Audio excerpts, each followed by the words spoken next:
Friends, welcome to defence matrix. तो एक photo release करी गई है इंडियन एयरफोर्स के द्वारा, जिसमें रफ़ाल दिखाई दे रहा है लद्दाख में फ्लाई करता हुआ। तो रफ़ाल को पहले भी देखा जा चुका है लद्दाख में, पर इसमें ख़ास बात यह है कि जो रफ़ाल दिखाई दे रहा है वो मिसाइल से लैस है।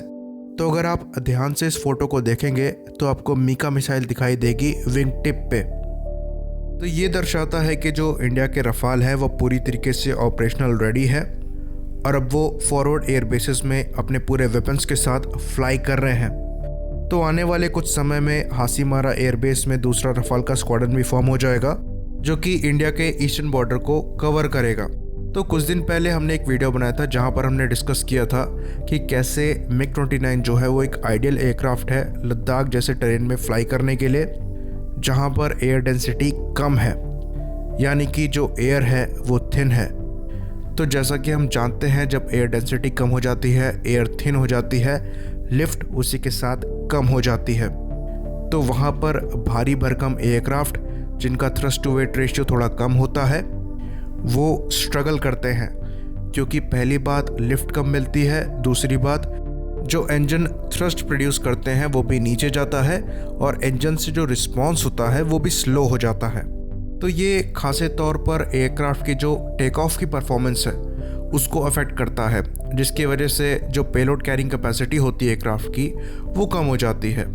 ये परेशानी जो है वो चाइना फेस कर रहा है अपने भारी भरकम फ्लैंकर्स के साथ, जो कि बेस्ड हैं Su-27 पे, जिसमें उनके J-11, J-16 जैसे एयरक्राफ्ट आते हैं। तो यहाँ पर जो हमने MiG-29 का एडवांटेज बताया था वो उसका better thrust to weight ratio था और लाइटर वेट बताया था। तो अब सवाल ये उठता है कि क्या रफ़ाल ऐसे टेरेन में बेटर परफॉर्म करेगा MiG-29 से, और अगर MiG-29 से बेटर परफॉर्म करेगा तो मतलब ये है कि वो चाइनीज़ फ्लैंकर से भी बेटर परफॉर्म करेगा, क्योंकि ये चीज़ हम पहले प्रूव कर चुके हैं कि जो MiG-29 है उसको वहाँ पर एक एडवांटेज होगा।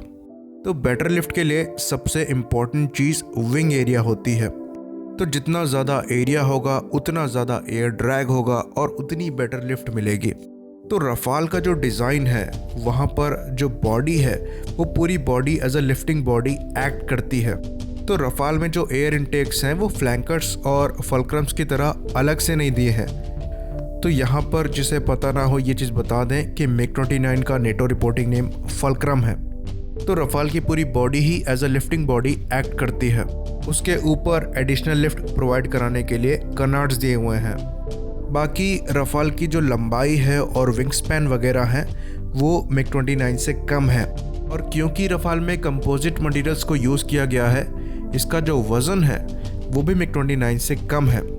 और क्योंकि रफ़ाल में कंपोजिट मटेरियल्स को यूज़ किया गया है तो इसका जो वज़न है वो MiG-29 से करीबन 1200 यानी कि 1200 किलोग्राम्स कम है। MiG-29 UPG के कंपैरिजन में ये वज़न और भी ज़्यादा कम होगा, क्योंकि MiG-29 UPG में कन्फर्मल फ्यूल टैंक्स को लगाया गया है और भी ज़्यादा फ्यूल कैरी करने के लिए। बाकी अगर इंजन्स की बात करें तो जो M88 इंजन लगे हुए हैं रफ़ाल में वो मोर और लेस सिमिलर थ्रस्ट नंबर देते हैं RD-33 के। साथ ही साथ ये और भी ज़्यादा रिलायबल है, फ्यूल एफिशिएंट है और सुपर क्रूज की कैपेबिलिटी भी प्रोवाइड कराते हैं। तो रफ़ाल का जो थ्रस्ट टू वेट रेशियो निकल कर आता है वो सुपीरियर है MiG-29 से। तो यहाँ से जो हमें पॉइंट्स मिलते हैं वो ये मिलते हैं कि जो रफ़ाल की बॉडी है वो बेटर लिफ्ट प्रोड्यूस करती है, साथ ही साथ जो थ्रस्ट टू वेट रेशियो है वो भी रफ़ाल का ज़्यादा बेटर है। और बाकी रफ़ाल में ज़्यादा हार्ड पॉइंट्स हैं ही MiG-29 के कंपैरिजन में। तो रफ़ाल ज़्यादा वेपन को कैरी करके फ्लाई कर सकेगा लेह लद्दाख जैसे एरिया में।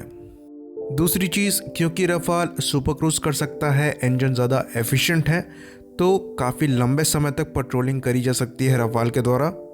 साथ ही साथ अगर हम वेपन पैकेजेस की बात करें तो सबसे एडवांस जो वेपन्स हैं जिसमें मीटियोर और मीका जैसी मिसाइल्स आती हैं ये उनसे लैस है। तो हर तरीके से अभी के लिए ये सबसे आइडियल एयरक्राफ्ट पड़ता है उस रीजन में।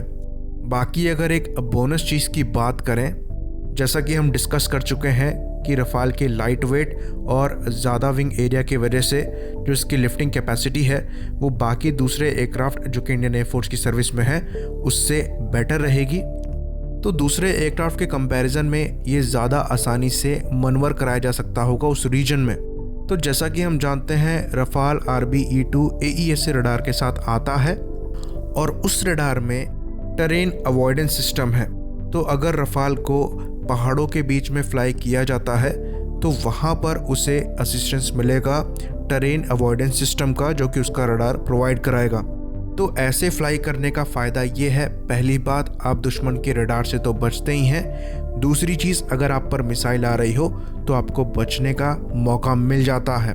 और साथ ही साथ अगर आप ग्राउंड अटैक के लिए जा रहे हो और दुश्मन के जो एयर डिफेंस सिस्टम है वो वहाँ पर मौजूद हो, तो इस तरीके की फ्लाइंग से आप दुश्मन के रडार से बच सकते हैं और उनको सरप्राइज कर सकते हैं।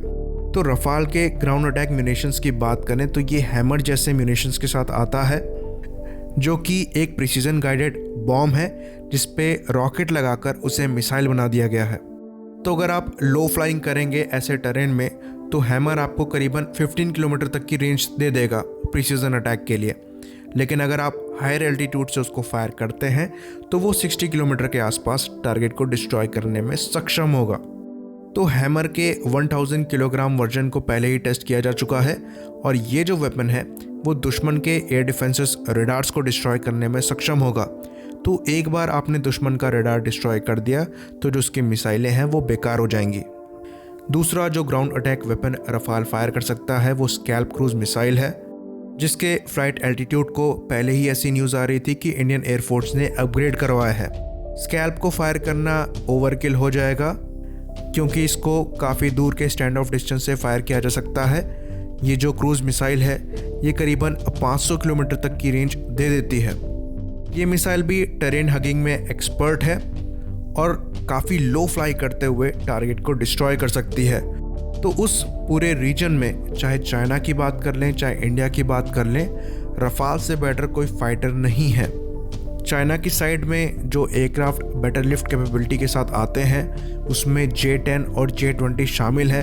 J-10 की बात करें तो वो सिंगल इंजन एयरक्राफ्ट है, तो उसमें thrust to weight ratio Rafale जितना बेटर नहीं है। J-20 की बात करें तो उसका साइज़ इतना बड़ा है और जो विंग है वो थोड़ा पीछे से चालू होता है, तो पूरी body as a lifting body act नहीं कर पाती है। साथ ही साथ ये प्रोटोटाइप इंजन्स के साथ फ्लाई कर रहा है, जिसकी वजह से जो इंजन का वज़न है वो तो ज़्यादा है पर जो थ्रस्ट उनसे एक्सपेक्ट किया जाता है उतना प्रोड्यूस नहीं कर पाते हैं। बाकी फ्लैंकर्स की बात कर ही चुके हैं, जहाँ पर उनके इंजन से थ्रस्ट भी कम निकलता है और वो काफ़ी भारी एयरक्राफ्ट हो जाते हैं, तो वो लिफ्ट नहीं मिल पाती है जिसका डिसएडवांटेज चाइना को मिलता है। तो ये बात अब हम कह सकते हैं कि जो तिब्बत और लद्दाख का रीजन है उसका जो नया किंग निकल कर आया है वो डैसो रफाल है। इसी बात पर इस वीडियो को ख़त्म करते हैं। लाइक करिए, सब्सक्राइब करिए। जय हिंद।